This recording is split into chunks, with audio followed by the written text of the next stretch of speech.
और देखिए, ईरान की नाकाबंदी पर ट्रंप ने भी चेतावनी दी है। ट्रंप ने कहा कि ईरान के पास आज शाम 7:30 बजे तक का वक्त है। ट्रंप ने कहा डेडलाइन के बाद सभी बंदरगाहों पर नाकेबंदी कर दी जाएगी।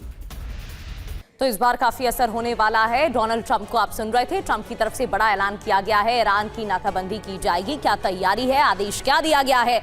डोनाल्ड ट्रंप ने ईरानी पोर्ट पर नाकाबंदी की चेतावनी दी है। आज शाम 7:30 बजे तक अमेरिकी डेडलाइन भी दी गई है। और देखिए, डेडलाइन खत्म होते ही अमेरिकी सेना का एक्शन होगा। ईरानी पोर्ट से गुजरने वाले जहाजों को सेना रोकेगी। सभी देशों के जहाजों को अमेरिकी सेना रोकने वाली है और गैर ईरानी बंदरगाहों से आने वाले जहाजों पर रोक नहीं रहेगी। अब इसमें एजेंडा क्या है, ये भी देखते हैं।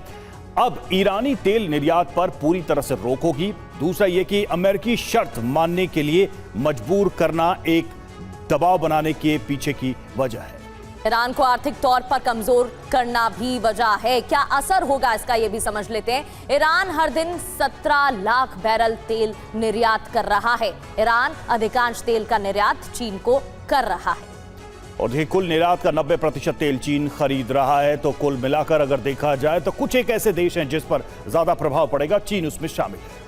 एक और खबर, नाकाबंदी के ऐलान के बाद तेल की कीमतें बढ़ गई हैं। कच्चे तेल की कीमतों में तेज बढ़ोतरी देखने को मिल रही है। अमेरिकी क्रूड ऑयल 8% महंगा हो गया है। अमेरिकी क्रूड ऑयल $104.24 प्रति बैरल पर पहुंच गया है। ब्रेंट क्रूड 7% बढ़कर $102.29 प्रति बैरल पहुंच चुका है। सेवात्सर अस्थिरता तो देखने को मिल रही है। ऐसी उम्मीद भी थी, ऐसी आशंका भी थी कि अब अस्थिरता और बढ़ जाएगी जब वार्ता फेल हो गई है। लेकिन डोनाल्ड ट्रंप इस बार कह रहे हैं कि हॉर्मुज पर कंट्रोल करना अमेरिका के लिए अब आसान होगा।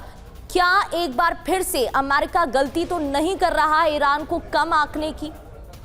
देखो, मैं ये कहूँगा कि अब जिस नई स्ट्रेटजी से अमेरिका आया है, वो लगता है कि सबसे ज़्यादा प्रॉब्लम क्या थी, जो बातचीत हुई थी आपस में अमेरिका की और ईरान की इस्लामाबाद में, दो मेन इशू थे। एक तो स्टेट ऑफ हॉर्मुज का खोलना और एक ही इनरिच यूरेनियम जो कर रहा है ईरान।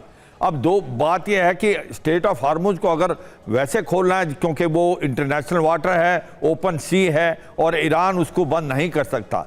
मगर ये सच्चाई है, ईरान बंद भी कर रखा है और बहुत जो 160 के करीब शिप्स जाती थी 28 फरवरी से पहले, आज वो 5 से 7 जा रही है और कई देशों से वो टोल भी ले रहा है। अब उसके पास क्या ऑप्शन है अमेरिका के पास? उसके पास और दो ऑप्शन है। एक ऑप्शन था कि कहीं ना कहीं बूट्स ऑन ग्राउंड किया जाए और खर्ग आइलैंड को लिया जाए और इस रूट को खोला जाए, जो कि एक बहुत ही कॉस्टली था। अगर अमेरिका की ट्रुप जाते तो वहां कैजुअलिटी बहुत होती।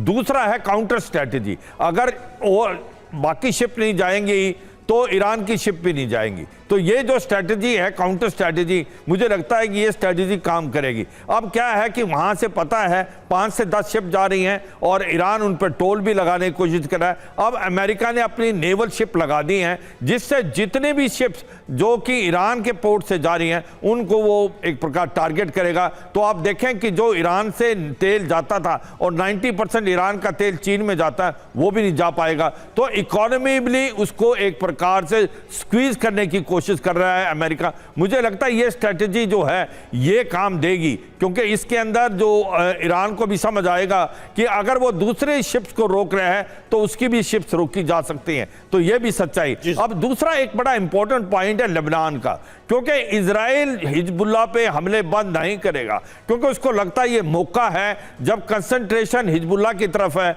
और लिटानी नदी तक उसने एक प्रकार बफर जोन बनाना है और ग्राउंड ऑपरेशन कर रहा है। और यह भी सच्चाई है, हिजबुल्लाह का इन दिनों में काफी हद तक अपने आप को रिवाइव करके और काफी हथियार उसके पास आए हैं। कोई दो राय नहीं है। हिजबुल्लाह का मुद्दा बातचीत के समय भी उठा था और ये उसके पहले ही ये शर्त में शामिल था कि हिजबुल्लाह पर हमले रोके जाए।